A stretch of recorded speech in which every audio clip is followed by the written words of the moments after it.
Hello friend, आपके अपने channel सारांश एजुकेशन पॉइंट में आपका बहुत बहुत स्वागत है। आज मैं आपके लिए सोशल साइंस से संबंधित कुछ प्रश्न लेकर आया हूं जो कि सीटेट एग्जामिनेशन में काफ़ी महत्वपूर्ण होंगे। तो सबसे पहला क्वेश्चन है कि राष्ट्रीय स्तर पर एक शीर्ष सहकारी संगठन है। तो इस प्रश्न का सही उत्तर होगा उत्तर नंबर 3, नेफेड। अब नेफेड के बारे में जान लेते हैं। तो राष्ट्रीय सहकारी कृषि विपणन संघ राष्ट्रीय स्तर का सहकारी संगठन है। मल्टी स्टेट कोऑपरेटिव सोसाइटी के तहत पंजीकृत किया गया है। इसका मुख्य उद्देश्य किसानों को लाभ प्रदान करना है। अब बढ़ते हैं अगले प्रश्न की ओर। तो अगला प्रश्न है कि निम्नलिखित में से सत्य कथन है। राष्ट्रीय विकास परिषद पहला है, इसका गठन वर्ष 1952 में हुआ था।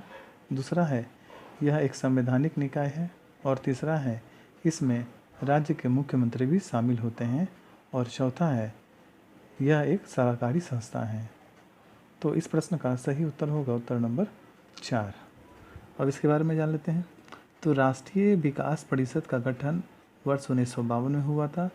इसकी बैठक में मुख्यमंत्री शामिल होते हैं और इसके सदस्य भी होते हैं। यह सरकार को सलाह देने का कार्य करती है। यह संवैधानिक संस्था नहीं है। अब बढ़ते हैं अगले प्रश्न की ओर। तो अगला प्रश्न है कि निम्नलिखित सूचियों को सुमेलित कीजिए। एक बार खुद से देखिए और सुमेलित करने का प्रयास कीजिए।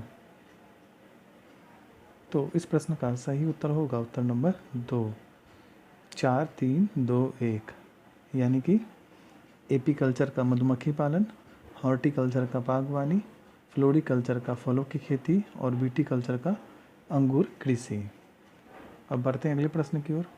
तो अगला प्रश्न है कि निम्नलिखित स्थानों में से कहाँ अरेटिन बर्तन पाया जाता है। तो इस प्रश्न का सही उत्तर होगा उत्तर नंबर 4, अरिकामेडू। अब इसके बारे में जानते हैं। तो अरेटिन सामग्री में टिकट लाल मिट्टी के बर्तन पौंडीचेरी के अरिकामेडू पुरातात्विक स्थल पर पाए गए हैं। अरिकामेडू तटीय शहर है जहां जहाज़ों से यूरोपियन देशों का माल उतारा जाता था। रोमन लैंप, कांच के बने बर्तन, पदार्थ और जेवर भी अरिकामेडू में ही पाए जाते थे। अब बढ़ते हैं अगले प्रश्न की ओर। तो अगला प्रश्न है कि निम्नलिखित मंडलों में से किसमें 90% से अधिक पृथ्वी की जल वाष्प होती हैं। तो इस प्रश्न का सही उत्तर होगा उत्तर नंबर 1, क्षोभ मंडल। तो इसके बारे में जानते हैं। तो क्षोभ मंडल में अधिकतर पृथ्वी की 90% जल वाष्प होती है। इसमें धूल कण भी शामिल होते हैं। अब बढ़ते हैं अगले प्रश्न की ओर। तो अगला प्रश्न है कि निम्नलिखित ग्रहों में से कौन सा ग्रह जोवियन ग्रह है। तो इस प्रश्न का सही उत्तर होगा उत्तर नंबर 4, बृहस्पति। अब इसके बारे में जानते हैं। तो जोवियन ग्रह वे ग्रह हैं जो ज़्यादातर हीलियम और हाइड्रोजन गैसों से बने होते हैं। बृहस्पति, शनि, यूरेनस और नेपच्यून को जोवियन ग्रह कहा जाता है। अब बढ़ते हैं अगले प्रश्न की ओर। तो अगला प्रश्न है कि वह संकीर्ण क्षेत्र जहाँ स्थलमंडल, वायुमंडल और जलमंडल एक दूसरे से मिलते हैं और अंतःक्रिया करते हैं कहलाते हैं। तो इस प्रश्न का सही उत्तर होगा उत्तर नंबर 2, जैवमंडल। अब जैवमंडल के बारे में जानते हैं। तो जैवमंडल एक ऐसा स्थान है जहाँ सभी पारिस्थितिकी तंत्र की अंतःक्रिया होती है, अर्थात जहाँ जलमंडल, वायुमंडल और स्थलमंडल अंतःक्रिया करते हैं। अब बढ़ते हैं अगले प्रश्न की ओर। तो अगला प्रश्न है कि निम्नलिखित कथनों पर विचार कीजिए। तो पहला है कि क्योटो उपसंधि 2005 में लागू हुई। दूसरा है, क्योटो उपसंधि ओजोन परत की क्षीणता से संबंधित है।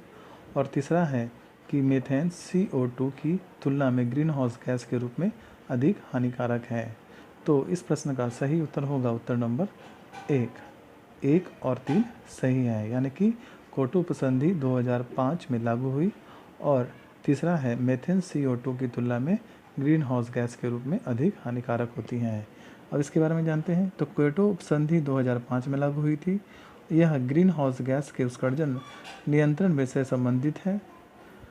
CO2 ग्रीन हाउस गैस है, लेकिन मीथेन इससे ज़्यादा हानिकारक गैस होती है। अब बढ़ते हैं अगले प्रश्न की ओर। तो अगला प्रश्न है कि 1857 के दौरान जगदीशपुर बिहार के प्रमुख नेता थे। तो इस प्रश्न का सही उत्तर होगा उत्तर नंबर 3 कुंवर सिंह। अब इसके बारे में जानते हैं। तो कुंवर सिंह 1857 के विद्रोह के दौरान जगदीशपुर बिहार के मुख्य नेता थे। इनका विद्रोह विलियम टेलर और विसेंट आयर द्वारा दबा दिया गया था जब वह ब्रिटिश सेना के खिलाफ लड़ रहे थे। उस समय इनकी आयु 75 से 80 वर्ष के बीच थी। अब बढ़ते हैं अगले प्रश्न की ओर।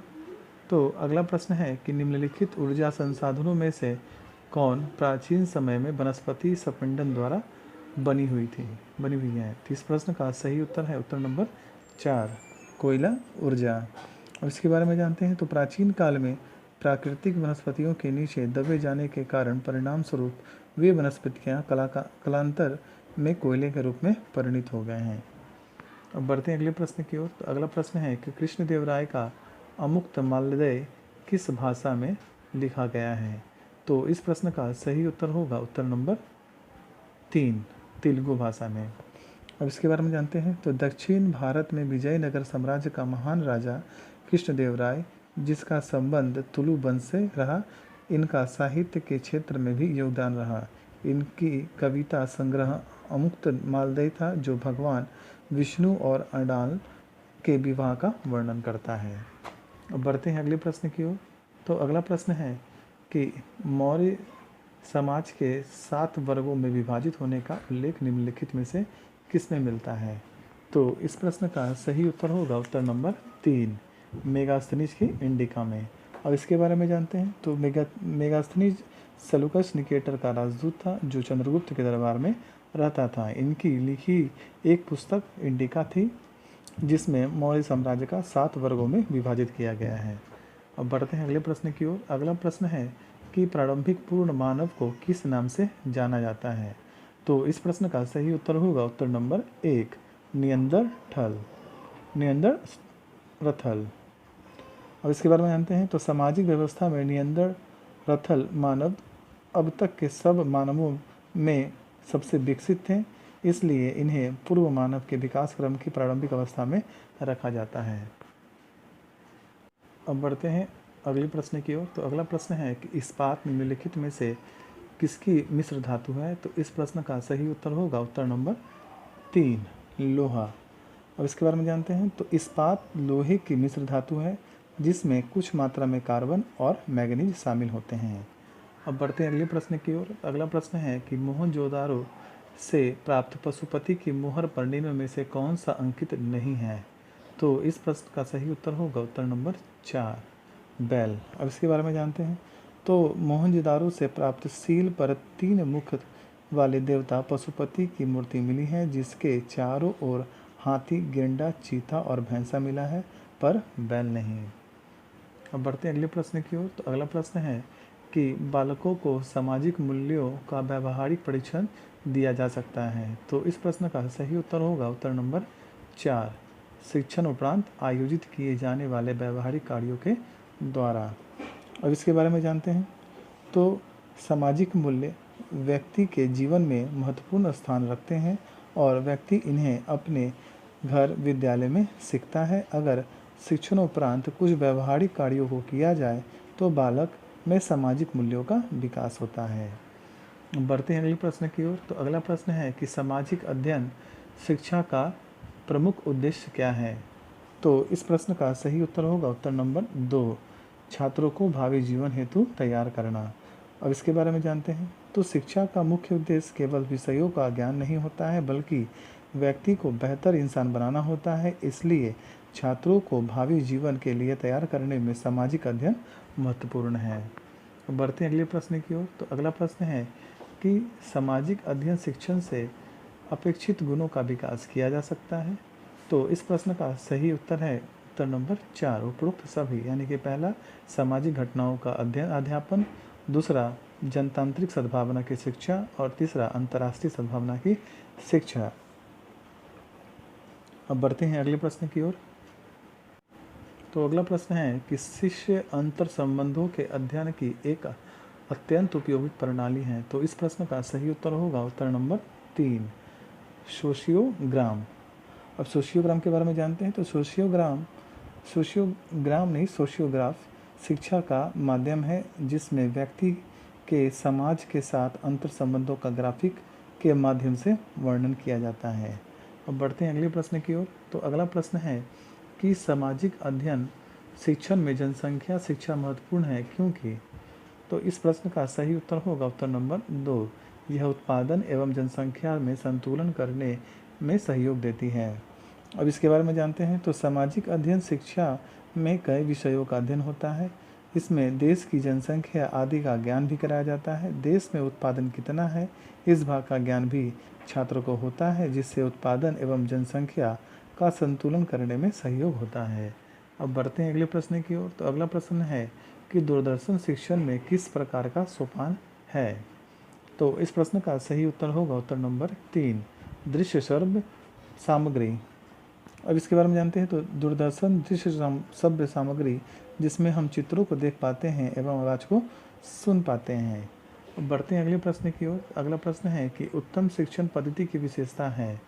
तो इस प्रश्न का सही उत्तर होगा उत्तर नंबर 4 उपरोक्त सभी, यानी कि पहला शिक्षण पद्धति पूर्व निर्धारित उद्देश्यों की प्राप्ति में सहायक है। दूसरा, एक उत्तम पद्धति कलात्मक है जो अध्यापक को विषय के बारे में वांछित अवांछित ज्ञान कराती है। और तीसरा, उत्तम पद्धति व्यक्तिगत होती है। अब बढ़ते हैं अगले प्रश्न की ओर। तो अगला प्रश्न है कि शिक्षण से संबंधित निम्नलिखित चरण व्यवस्थित करें। एक बार खुद से देखें, प्रयास कीजिए। तो इस प्रश्न का सही उत्तर होगा उत्तर नंबर 4 ये सभी।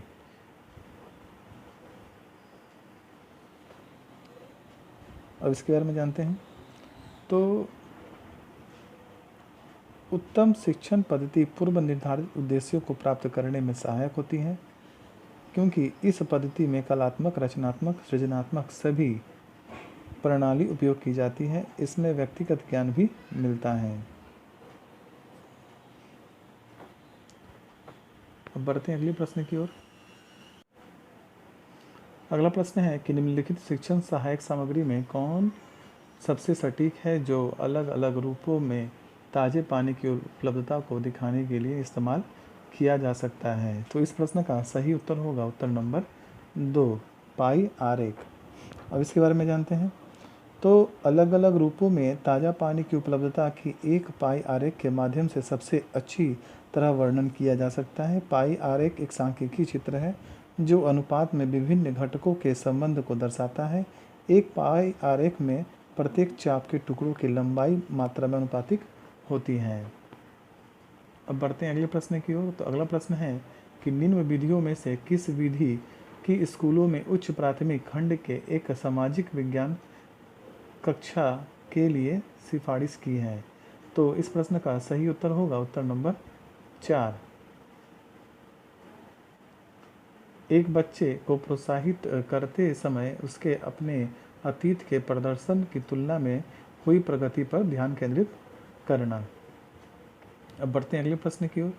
तो अगला प्रश्न है कि निम्न में से क्या सामाजिक अध्ययन शिक्षण का उद्देश्य नहीं है। तो इस प्रश्न का सही उत्तर होगा उत्तर नंबर 2 विश्व नागरिकता का विकास।